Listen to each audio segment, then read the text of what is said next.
Gail, thank you for coming on today. Can you please tell us a little bit about yourself and your journey to CAULIPOWER?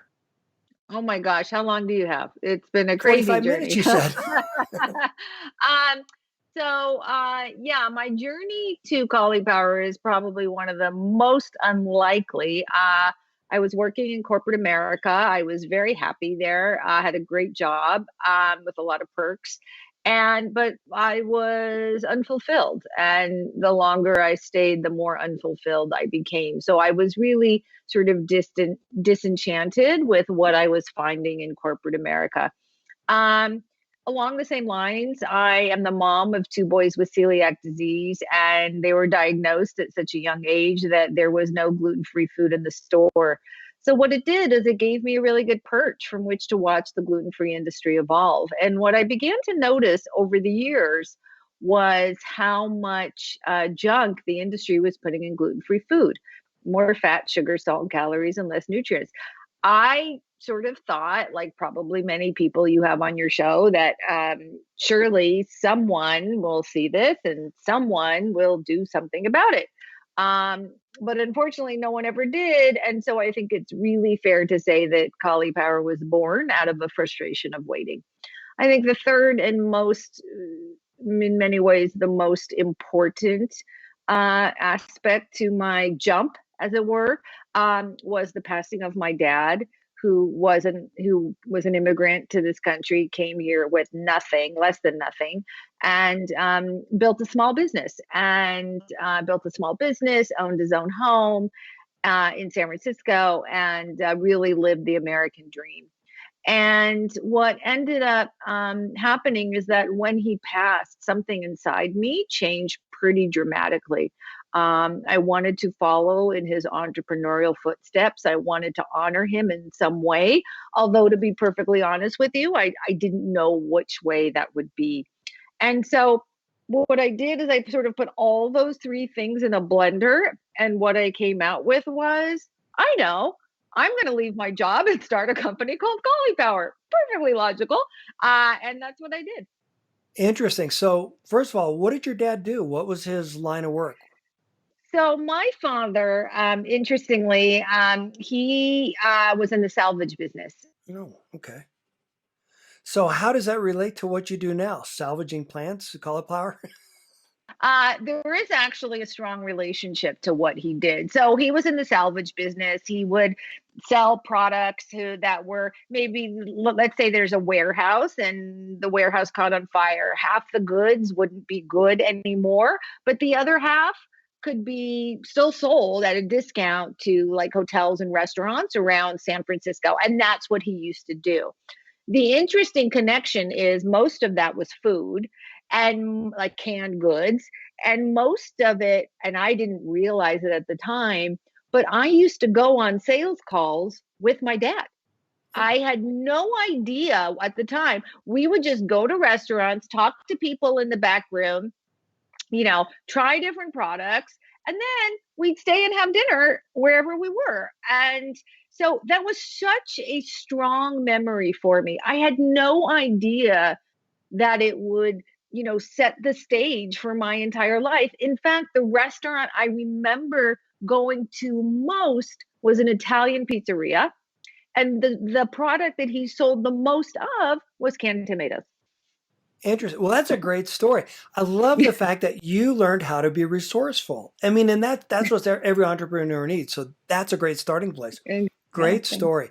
So you learned how to sell, you learned Yeah, how to work hard, and you learned how to find the good I don't in the wreck, let's say, in the whatever. So that's good. yeah, Well, I mean, if you think about it, I mean, why would anyone use cauliflower to do something like, to make something like that? Now, we've been using it exactly. for years and we love it, but most people don't understand that it's more than just something you put on a salad or whatever. Right. So, gluten free, let's back up and talk about your sons. How old Okay. are they now? So my sons now, one is 21 and the other is 17. Okay, and they're doing good. I mean, on a gluten free diet. Yeah, I mean, today it's really easy. Today it's so easy. Like you don't even have to blink twice. But at the time that they were growing up, it was really hard. And Sure. it's funny, I remember when their friends would come over to play on a Saturday, and it was time for lunch, and like most parents, I just wanted to stick some frozen pizzas in the oven and feed everybody. And I remember my sons in the early days said, "Mom, just serve us the gluten-free pizzas. Serve them the regular pizzas." And they said that because they were embarrassed about Oh, the way that they looked and tasted, and they didn't want their friends to know. And it was such an important insight to me that I didn't know what I would do with it, but I sort of lodged it in the back of my brain. And I thought, someday this is going to be important to me. Didn't know how, certainly didn't realize this. And that's exactly what happened. And so that was the spirit and the ethos behind Cauliflower. Everybody can share from the same plate. Yes, everything we do is gluten free, but we don't even market ourselves as a gluten free brand because we are really for everybody, no matter what your reasons are for eating it. Maybe you want a lower calorie pizza. Maybe you want a gluten free pizza. Maybe you just want a great tasting pizza. Cauliflower can serve all of those needs. love that. My sister has celiacs, and you'll get Uh-huh. a kick out of this. So when they would buy pizza, she'd eat the toppings, they get the crust. Oh my gosh, So, because that's she loves pizza. awful. I know, and she grew up on toast. I mean, it was the only thing she could make for I have years. some So, free coupon products for her. I have free product coupons for her. oh yeah, and actually, I was just gonna mention that. So, and I'm gonna put that on the beginning of the show and in the show notes, etc. So, Yeah, no. thank you. But no, yeah, and we are huge fans too, and so that's why I've been looking forward to talking to you. So, okay, you solved a problem. Why in the heck did you go from where you were to starting a food business? That's kind of a stretch. I mean, that's a huge leap. I think the phrase "kind of a stretch" is Yeah, really being very nice. I, It I was am. crazy. Let's realize it was nuts. And now it's all well and good to say, "Oh, look how smart you were. Look how prescient you were." No, absolutely not. I had 1,000 reasons why I shouldn't have done what I did, but the only thing that I can speak to that sort of makes any sense of it is that I really felt it was a calling. And I Good. think I felt that a lot because of my father. And I just wanted to do something that was going to impact people in a positive way, really help people, make their lives better in some teeny tiny little way. I felt that was my calling and that was my duty. And I knew it was never going to happen if I just stayed where I was.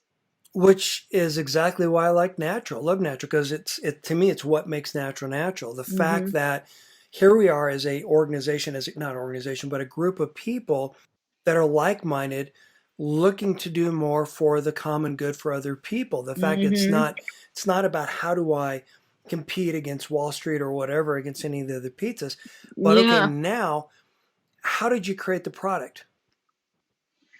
Yeah. So, that was difficult. I mean, the whole process of that was difficult, even starting with, quite frankly, just trying to find someone to make it for me. I mean, Mhm. can you imagine walking into these manufacturers and saying, "Hi, I've never worked in manufacturing, certainly never worked in food before, but I have this idea. I'd like to make a pizza crust out of cauliflower. Can we do that?" I mean, they looked at me like I had three eyes, and I don't blame them. Even just starting with finding someone to make them for me, convincing them to take a bet on someone who's never done this before, and then working really hard to get the right product. I knew that if it didn't pass the taste test of my two sons, who continue to be my focus group to this day, I knew it wouldn't achieve my goal of trying to better people's lives. If I can't create a product that kids would like, what's the point? And Exactly. so that was always my North Star. So, but how did you actually create it? I mean, okay, we used to use cauliflower for mashed potatoes and things like that, Yeah. but to create a pizza crust, a solid something that Yeah. you could bake and stuff. It was a How? lot of trial and Okay. error. It was a lot of trial and error. I mean, I started in my home. I really only made it one time in my house Okay. because I just thought it was such a ridiculous undertaking to spend 90 minutes to make a pizza crust. It was that insight on upon which the entire company was built.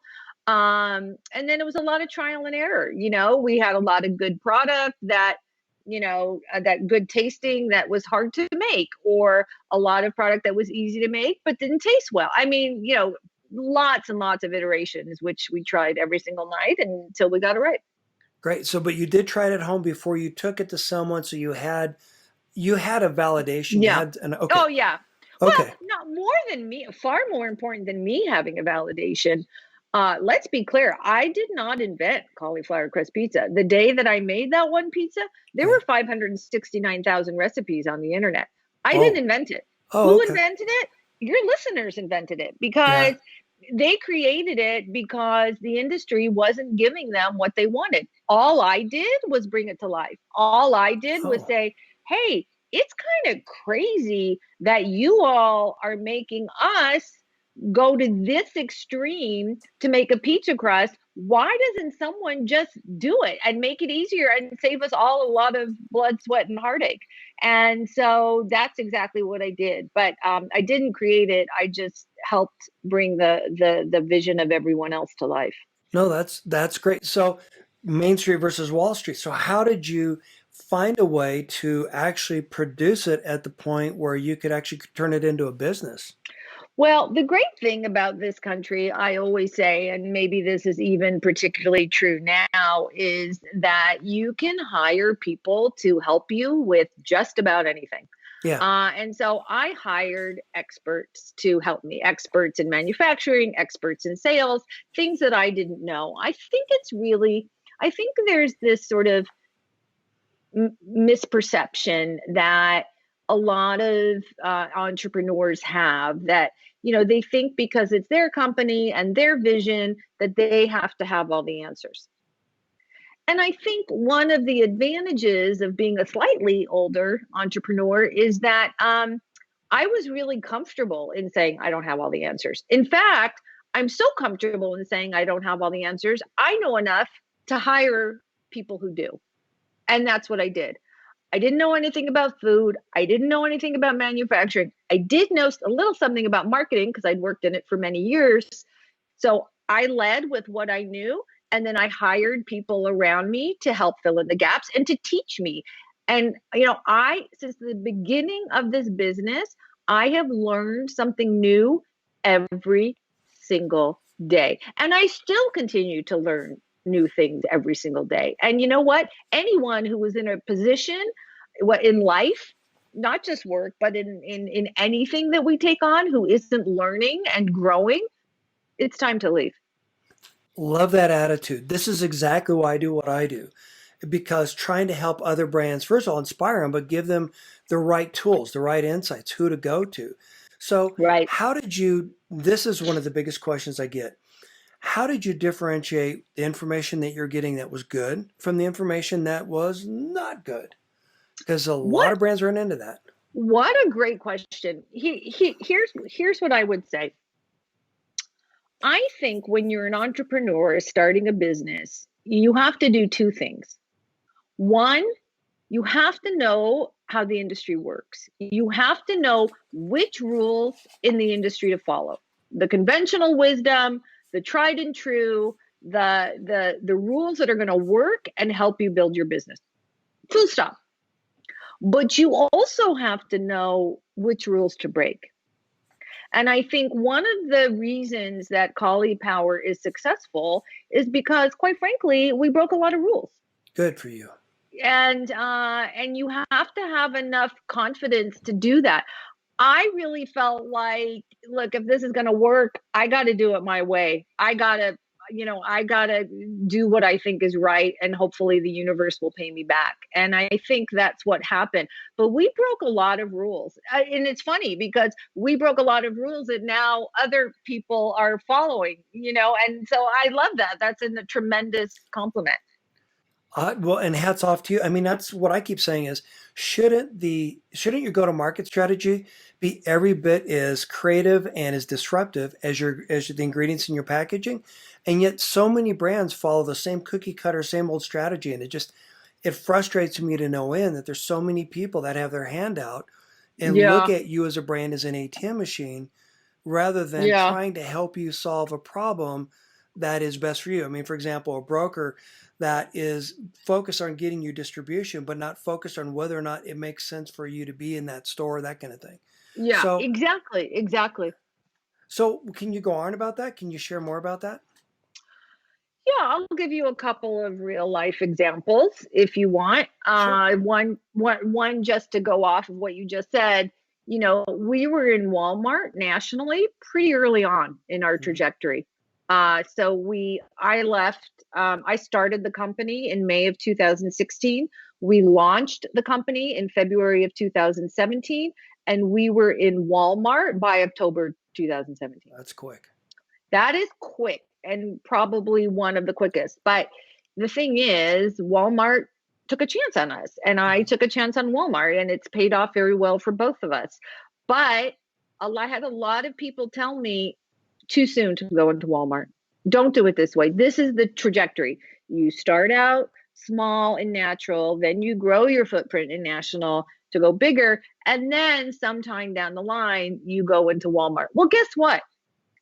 I didn't start this company in my 20s. I have less time than everybody else. So, you know what? I am going to do this my way, and I'm going to do it fast because I knew how important having the first to market advantage would be. And that's what I was going for. And so, despite having a lot of experts, and they are, tell me otherwise, I chose my own path. And I think you have to do that. I think entrepreneurs have to realize that if everybody was had the secret sauce and the absolute one way to do something, think how different everything would be. The fact that there's white space, even white space, shows you that not everybody did have the right idea. And so know which rules to follow, but more importantly, know which ones you are going to break. It's exactly why this podcast exists. Thank you for sharing that.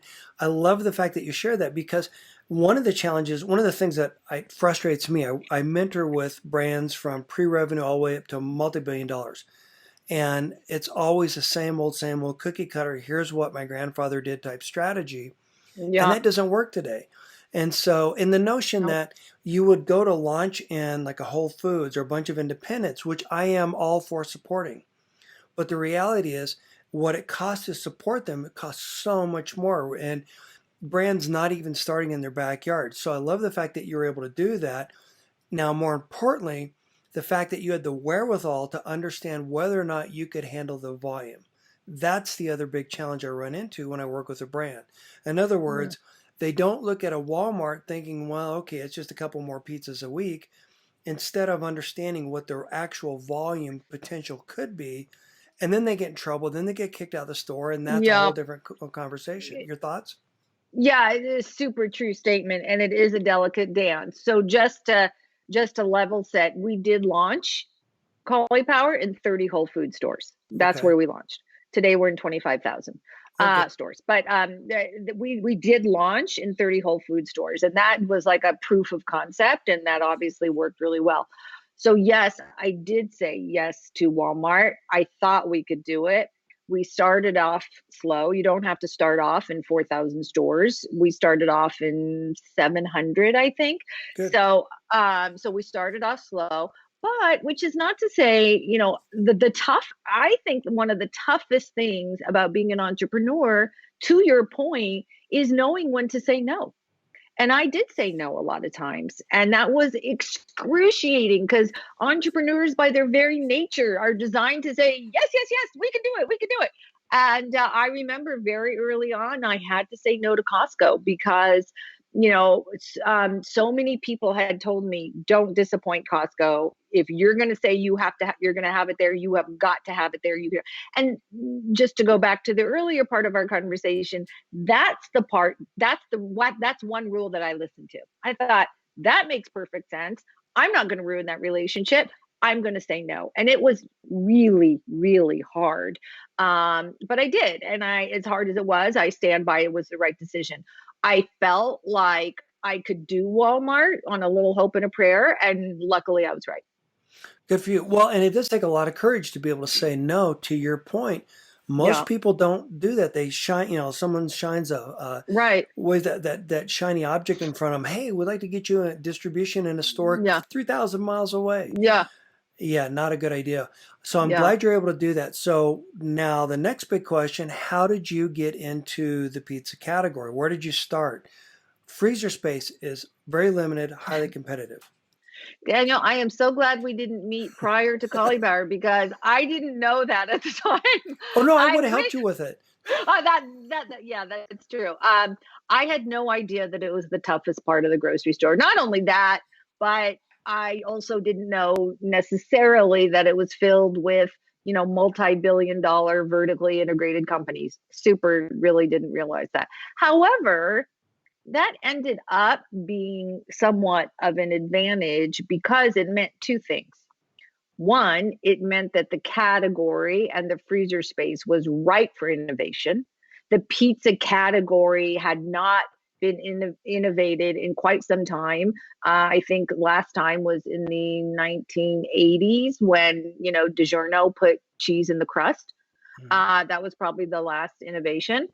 So it was ripe. And the other thing I think, having such a dramatic difference in the category between us and everybody else was that it created this environment and this ecosystem where people like retailers and brokers and buyers would like literally be cheering us on, like they'd be sending me little notes saying, hey, you should do it like this, and I thought, oh my god, there's a whole universe of people who like to cheer on the David, who don't Sure. always root for the Goliath. Now, not everybody, but enough where it made a palpable difference. And I'm Good. so incredibly grateful to those people. And I have them, top of mind everywhere I go. And I am incredibly grateful.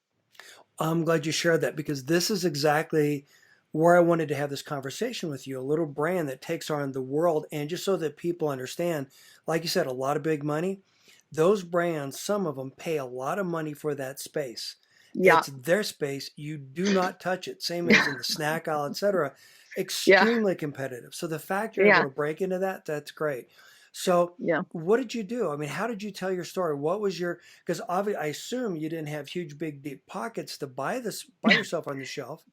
No, I did not. I had the opposite of whatever that was. I did exactly what you just articulated. I told my story. Good. And I went on every single sales call. No sale happened. I mean, not as much anymore, obviously, because we're much bigger. But in the early years, I went on every single sales call and I knew my role. I didn't get too involved in some of the things that I shouldn't be involved with because I would just muck it up. But I told my story and I made and in doing so, I made the retailer or the buyer care about Power because what they saw in me was a passion behind the brand. And as much money as those big companies have, what they don't have is some crazy, curly haired woman saying, exuding passion. And that was everything. And they knew that if they could somehow bottle that, and if we kept our promise in marketing, which we did, and telling that story and sharing that story, that we would really increase our the consumer base. And that's exactly what we did. Thank you for sharing that. This is exactly where I like to start with every brand. So, one step further, how did you identify the customer that buys your product? And the reason I ask this question, Gail, is because a lot of the quote unquote experts skip over this. And here's why. Retail's pay to play. It's all about how much money can you spend for slotting and stuff like that. Right. What I do is I help brands understand that the value of the customer, the unique customer that you drive into the store, is far more valuable than any other customer that's in their store. Yeah. And when they buy your product, because it's a premium product, et cetera, then they buy other premium products. The point Yep. being is that your customer is far more valuable at checkout and It you're is. driving traffic, et cetera. So that is, in my opinion, the single greatest asset you and every brand like you has, as opposed to, negotiating against slotting and other fees and stuff like Yeah. that. So how do you leverage that if you do? And if you don't, let's talk about it. Yeah, what a fantastic articulation of, the Thanks. opportunity there. I completely agree with you. And to be perfectly honest, I didn't do that as much early on because I didn't really understand it. I mean, literally, I would go to these meetings and I would share my story and the passion, but even the language that the industry uses is so, just to try and learn that. I like left meetings and I'm like, what the hell we were talking about? Did we just make that? I mean, did we just win that business? Because I think we did, but I'm not entirely sure because I didn't understand half of what they were talking about. I understand a lot more these days, but that was early on. But the point is, we do bring a valuable customer, and we also bring an engaged customer, and that Yes. is something that is also really important. People share our like people share product pictures all the time, which is great. The unique thing about Power, which I am really proud of, people share our boxes. People share, they are proud of the brand. I can't tell you, and I think what differentiates us so much is that people tell us all the time, I love your brand. Now, many say, I love your pizza, I love your chicken tenders, I love your tortillas. People say that too, of course, and I'm thrilled they do. But as someone who comes from marketing, far more, I have rarely ever heard somebody, for another brand say, I love your brand. That is not customer speak. That is not consumer speak. And they feel really good about being in our community and they believe in our mission and they want to see that come out. And they're so engaged in it that they go to the store managers, many of them did, and say, hey, we want you to carry Power. And I did this thing very early on, and I forgot it. Actually, I just remembered where we posted like a a pre-filled out request form with our code, with our distributor code numbers, Hmm. and so people were printing it out and handing it to the manager so that they knew exactly what to order. Here's the code. And it was great. And we got started getting accepted into so many stores because people wanted it and they wanted to see us succeed. And that was amazing. Love that story. This is what I hope all brands learn. And this is what we could talk about a lot on the podcast. The point being is that your community is the Hmm. single greatest asset that you have, more so Yeah. than the pizza, the building, the whatever else. Yeah. And if you can leverage and rally that community around you, I love the fact that you were able to help them drive traffic in the store. That's what I talk about all the time. In fact, that's how I would say that you future-proof your brand by focusing on the community and then being able to use that community to drive sales. So now you could probably even go into a retailer and say, you know what, I'm not paying slotting. I'm not going to do some of the things other brands would do because my community is so strongly behind me. Do Hmm. you leverage strategies like that? Yeah, definitely. Good. I early on, I had no choice. I had no money, so I had to do that. I also, interesting for your female-owned brands out there, because the representation in the store is not as strong. Some retailers, if you can go through the accreditation process, which is really hard, to be a female-owned business, then you can show that certification to a number of retailers and they will either give you a break on slotting or Good. will wipe it out altogether. Good, good, good. Well, that's good to hear. And it's just, again, being resourceful. So going kind of back to where we talked about, I know we have a limited amount of time. And I know we get a chance to talk before, but I always ask my guests if there's a specific bottleneck that I can help you solve that you'd like to talk about. Hmm. So many. I'm game, and we Yeah. could do this again later too. Okay. But Yeah. but no, I I would say, the current challenge, I think, is that in the time of COVID, we were a brand, to our earlier point, that was built on consumer engagement. We would show up at festivals, we would have a truck, we would, show up at conferences, and we know that when people try our products, they become a customer. So what happens in a world where you can't do that? You can't have a truck. You cannot there are no festivals, there are no conferences. And that's been really hard especially when you're a brand that's trying to encourage trial. So we have really upped our coupon game, if you will. We have tried to give out free product or discounted product so that people could try us. And that's really the only thing that you can do that we've been able to really get our arms around during this time. But I think the challenges associated with trial is really hard for everybody right now. Which, let me say that you have a great start. And this is what I recommend always. By the way, I'm a category management expert by trade. And so Okay. I help with trade marketing. And I mean, I've niched down into really focusing on that. How do I help you maximize your trade marketing, et cetera? And because I know we're going to get a chance to talk beforehand. But the point is this, it's all about the consumer. Yeah. And so if you can focus on the consumer, build a community around your consumer, then you Yeah. can leverage that community to grow and expand your consumer base. And as you've already said, drive sales into the store. Now, Yeah. specifically what you're talking about, we're talking about trade marketing. How do you get a new customer to try your brand, but yet not spend a ton of money on things that don't make any difference? Because Right. most trade spending is wasted.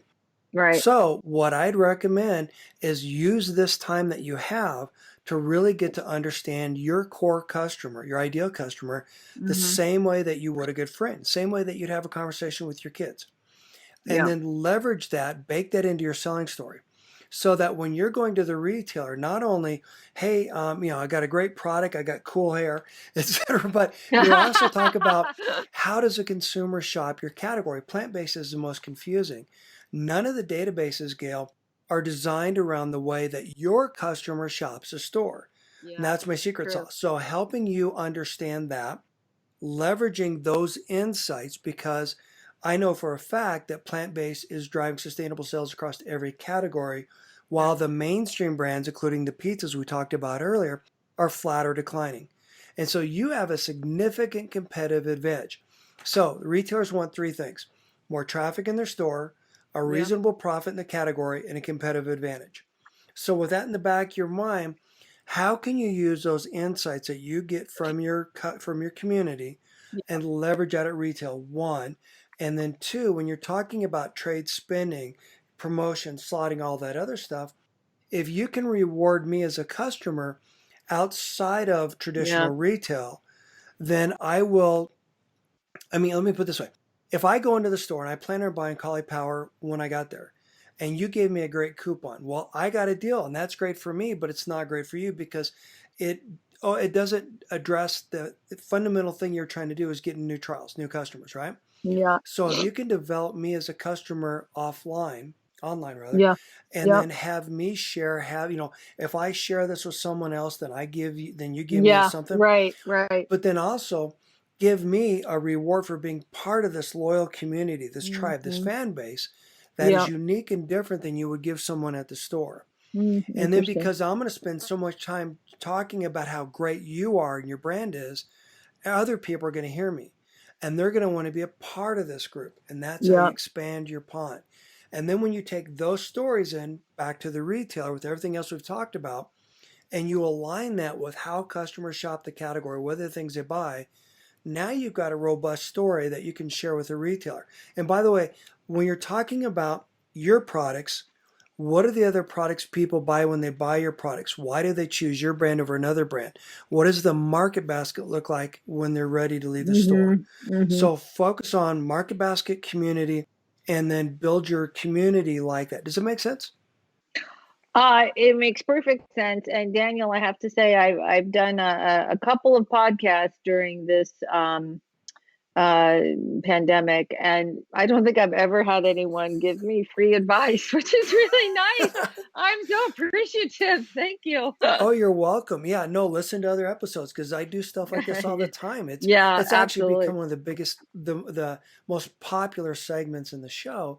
And It's like I said, I know amazing. that we've got. Well, thank you for saying that, and please share it and let others Oh, I know. will. I The definitely will.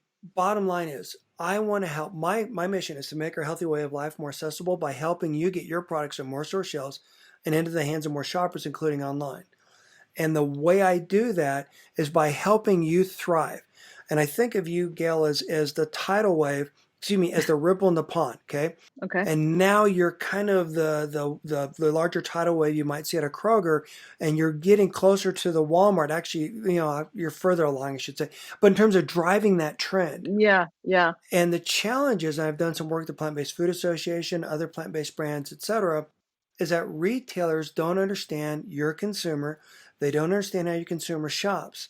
And so when they look at you, you got to let them know that you're not a commodity like all the other right, stuff in the freezer case. right, And right. you've got to let them know what's unique about your customer. So in terms of educating, every chance you get in front of a retailer or a customer needs Yeah, to be focused on education, your story. yeah. And if you can get everyone to tell your story in the exact same passion, everything as you do, then you're ahead of the game, which you're so much further ahead than most brands. So leverage what you're doing and focus on that community. And by the way, I've got some great strategies that I talk to brands about how you can get insights that you can even go further at retail with. Oh, I Insights. love that. In other words, if you were to reach out to a shopper insights company, they're going to tell you who the generic customer is. They're going to Yeah. say the low cost consumer is someone who eats a couple salads and goes for a walk. In our world, that's not Hmm. true. So Right. they don't understand what's unique about that gluten-free consumer. And I talk a lot about that on the show. Why even the slightest bit of gluten can screw them up. So why does that matter? Why is that important? And if you can help people understand who they don't, people don't think about it. Gluten is in everything, gravies and ice creams and stuff Yeah. like that. And Right. so it's about building this awareness. And so again, leverage your community to help you with that engagement. Help have them, encourage them to help future proof your brand. And at that point, then, as you said earlier, pull strategy versus the push strategy. Push strategy is where you get out your checkbook and pay for slotting and stuff. The pull strategy, what you're doing, inviting your customers to go into stores and ask for your product. That's how you become a big dominating brand, etc. Back Yeah. to what I said earlier. Your go-to-market strategy should be every bit as innovative and disruptive as the ingredients in your package. And as long as you stick with that and focus on those things, then sky's the limit. So, do you have any other Wow. questions for me? Well, that was awesome. I took lots of mental notes that as soon as we're done, I'm going to scribble down here. I love it. Thank you. That's No, you're very welcome. generous of you. Yeah, Well, reach out love if it. you want to go deeper on any of this, Oh and then yeah, I check out other will. I podcast will. episodes. And like I said, the trade management, that's something that I'm really focused on because so many brands are struggling right now. And if let me frame it this way: 25% of a brand's gross sales is tied to their trade marketing, and yet 70% of it's wasted or ineffective. Yeah, I So if I agree can with help you you. get more runway, so I've got a Yeah, free trade promotion ROI calculator on my website, and I'm really focused on that. I've got a weekly webinar series, so I'd like to invite you, and if you'd like to great. collaborate, Yeah. that would be cool. But the point is not trying to sell anything, but the point is, if I can help you succeed and help you inspire other brands, that's the win. No, that is the win. I would love that. Thanks. Thank you. Any other parting thoughts? I know we're running up on the again Well, time. I guess maybe two.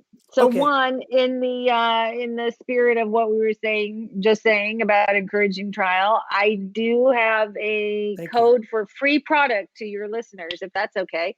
Sure. All you have to do is you can direct message us on Facebook or Twitter or Instagram at CAULIPOWER, and you use the code name Brand Secrets, and we will give you a coupon for free product, any product that we make. Love So it. that is Love it. Love one it. thing. I would love to do that. Your listeners would be, it would be our pleasure. Thanks. And then, I guess, I guess my final thought would be if Cauliflower is an example of anything to people listening, I hope it is an example of what you can achieve when nobody tells you that you can't. So there will be those people, you can't listen to them. And I didn't tell anybody what I was doing, I just did it. And I think that really helped because nobody did tell me that I couldn't. And that made me go even stronger to showing everybody that I could. And if I can do it, so can any of your listeners. I love that. Great advice. Thank you. Your father would be so proud of you.